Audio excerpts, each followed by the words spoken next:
Welcome back to D&D for You and Me, the podcast where we dive into the chaos, laughter and memories that come from our own Dungeons and Dragons adventures. I'm your Dungeon Master, the Overlord God DM, and today we are doing something a little different. Instead of exploring Tal'Dorei, I want to take a step back and tell you a story from before this campaign began. A story one of my favorite characters I ever played. His name was Knick Knack Frostbeard. The birth of a legend, or at least a loud dwarf. When I was introduced to Dungeons and Dragons, it was during the 4th edition. And honestly, I didn't love it. It felt complex, hard to get into, like a rulebook disguised as a game, but then came 5th edition and everything clicked. It was smoother, faster and way more fun. I finally understood why people love this game. My first character, not great. Let's just say he didn't make the history books. But my second one, oh, that's a different story. That's Knick Knack Frostbeard. A dwarf with more courage than sense. Knick Knack was a dwarf, a former army officer from the snowy halls of Winterhall, a small dwarven settlement high in the mountains. He wasn't known for his brain or his charm, but what he was known for was his bravery. In the army, he had lost his lieutenant in a brutal fight against orcs. He survived somehow, but after that battle, he hung up his weapons and left military life behind. In Winterhall, he was respected not for strategy or wit, but because if you stood by Knick Knack in a fight, you could count on him to stand until the very end. He had a saying that summed him up perfectly. I am the shield from the north. With my weapon, I fight for all. But if there was one problem with Knick Knack, it was that he never stopped talking. Every battle he had ever fought, every swing, every scar, he told that story again and again.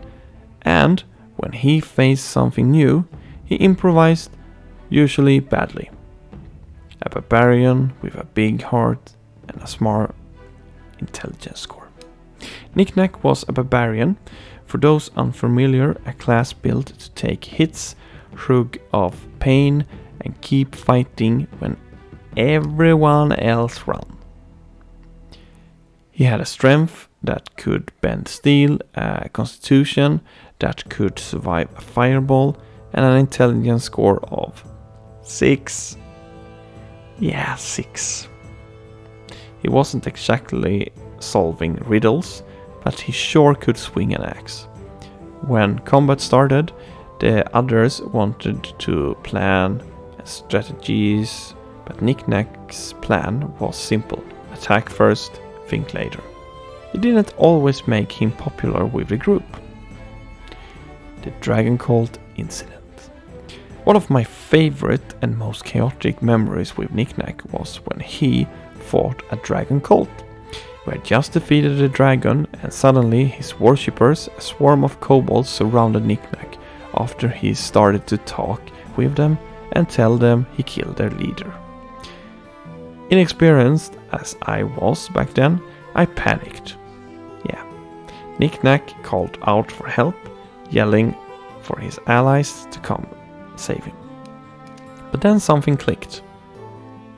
He entered his rage mode, that primal fury barbarians tap into, and the kobolds could barely touch him. They missed over and over again, and when they did hit, the blows barely hurt. By the time my friend reached me, Knick Knack was standing on a pile of kobolds roaring in victory. He didn't need saving at all. He was the danger. Or at least that was I wanted to believe, because they did help to kill all those kobolds, but yeah, Knick Knack tanked them all. The the castle of the meta mistake. Later, our group came to a fortress. The others wanted to study it, to plan, to analyze, not Knick Knack. He sprinted across an open field alone, trying to sneak behind rocks that were way too small to hide him. Later, we were in a brutal fight, but we won. Then came my first real meta mistake. For anyone new to D&D, metagaming is when you, the player, act on information your character doesn't actually know. I thought that because an enemy was disguised as one of my ally and standing right next to me, my character should know because he knew danger sense. But it didn't work like that. I didn't know. And with Knick Knack's intelligence score, yeah, you absolutely wouldn't have. Lesson learned. The fall of Knick Knack Frostbeard. Knick Knack's story didn't have a happy ending. One day, the group encountered a ghost. The other voted to leave it alone. Knick Knack didn't. He charged in alone, fearless, foolish, and true to himself until the very end. The spirit struck him down, and the brave dwarf fell. The legacy. He wasn't the smartest, he wasn't the wisest, but he was loyal, brave, and unforgettable. And like all great D&D characters, even in death, he lived on. After Knick Knack, I created new heroes, some powerful, some ridiculous, but none with a heart quite like his. He taught me that D&D isn't about winning, it's about stories, about laughter, failure, and the moments that surprise even the dungeon master. So, here's to Knick Knack Frostbeard, the shield from the north, the shadowbox of Winterhall, and the bravest idiot I ever played. You have been listening to D&D for you and me. Join us next time when we dive back into the world of Tal'Darai and continue the adventure. Until then, roll high, play kind, and let the dice decide your fate.